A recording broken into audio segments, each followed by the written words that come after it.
बाद जो हमने एसएसआई मंत्रा का सिस्टम यूज़ किया है, रोबोटिक सिस्टम, उसको हमने हिस्टेरेक्टमी करने के लिए यूज़ किया है और इसमें काफ़ी ज़्यादा हमें ईज़ हुआ सर्जरी करने के लिए इन टर्म्स ऑफ पेशेंट के लिए जो सबसे इम्पोर्टेंट चीज़ होती है पोस्ट ऑपरेटिव पेन। तो एसएसआई मंत्रा का जो सिस्टम है उससे हमने जो सर्जरी करी उसमें पेशेंट को मैंने ये पाया कि पोस्ट ऑपरेटिव पेन ना के बराबर है और जो रिकवरी है वो with in like after 6 hours मैं पेशेंट को खड़ा कर सकती हूँ, पेशेंट अपने आप चल सकता है, पेशेंट पेशाब भी कर सकता है।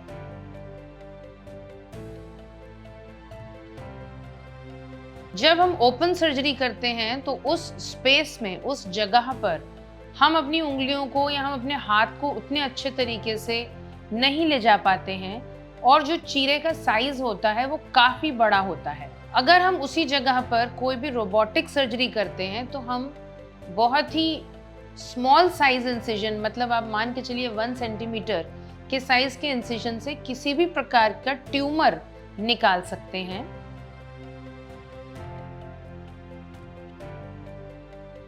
हमारी सबसे लेटेस्ट एडवांस टेक्निक है रोबोट, वो हमारी पिछले 5 साल से काफ़ी उभर कर आई है। रोबोट से हम सर्जरी क्यों करना चाहते हैं ये हमें समझना बहुत ज़रूरी है। उसका सबसे इम्पोर्टेंट कारण ये है कि जो हम इंस्ट्रूमेंट्स यूज़ करते हैं वो इतना प्रिसाइज होता है कि जहाँ पर हमें चीरा देना है वो सिर्फ वहीं तक ही काटता है।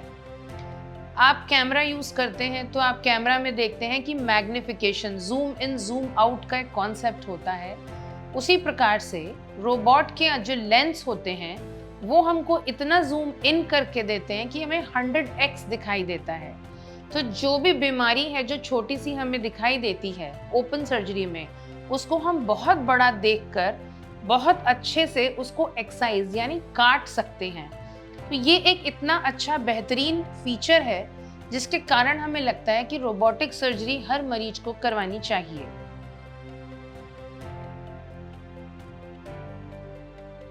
रोबोटिक सर्जरी का लर्निंग कर्व बहुत छोटा है।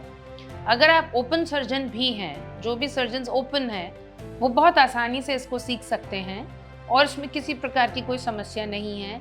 सारे principles of the surgery same हैं, चाहे वो रोबोटिक हैं, चाहे वो लैप्रोस्कोपी है, चाहे वो ओपन सर्जरी है। तो कंपेयर करूं अगर मैं ओपन सर्जरी से लैप्रोस्कोपी में, तो डेफिनेटली लर्निंग कर्व लैप्रोस्कोपी का सबसे ज़्यादा है और अगर मैं रोबोटिक सर्जरी की बात करती हूँ तो it is a very beautiful and a very comfortable surgery and learning curve is not too much.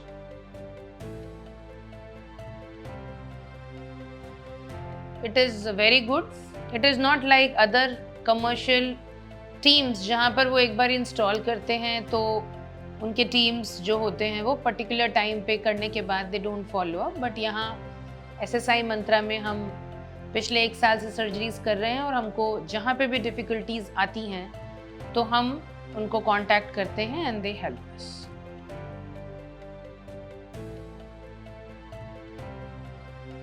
SSI Mantra एक इंडियन सिस्टम है फर्स्ट ऑफ ऑल, और उन्होंने जो भी बनाया है इसको इंडिया के मार्केट को देखते हुए बनाया है। And I would say they have beautifully designed this robot for all the surgeons.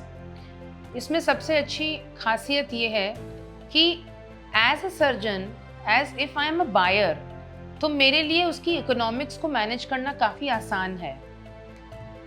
अगर हम और सिस्टम्स की बात करते हैं तो उसकी एक फिक्स्ड कॉस्ट है, बट अगर हम एसएसआई मंत्रा की बात करते हैं तो इसमें जो आर्म्स होते हैं वो सिंगल आर्म्स होते हैं। तो अगर किसी सर्जन को 4 आर्म्स की ज़रूरत है तो the cost will be different, और अगर किसी को 3 आर्म्स की ज़रूरत है जो मिनिमम आर्म्स होते हैं तो उसमें सर्जन के लिए और जो इंस्टीट्यूशन होता है उसके लिए कॉस्ट इफेक्टिविटी ज़्यादा अच्छी होती है, which I really appreciate about this SSI Mantra system.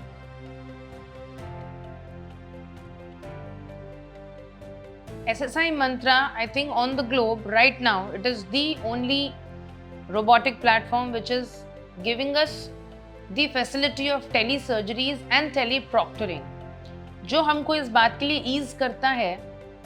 और आप सभी लोगों ने न्यूज़पेपर्स में और मीडिया में इसका न्यूज़ भी देखा होगा कि कितने कितने किलोमीटर्स एंड इंटरकॉन्टिनेंटल भी telesurgeries and teleproctoring हुई है.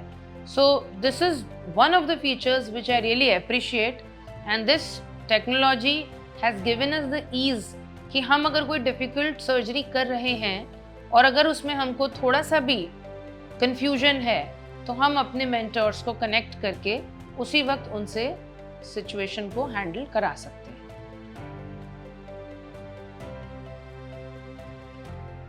That is, so we are very, very proud that we have a robotic console which is completely made in India, and it is basically made for the Indian people looking the needs of Indians. So that is a very proud moment for us.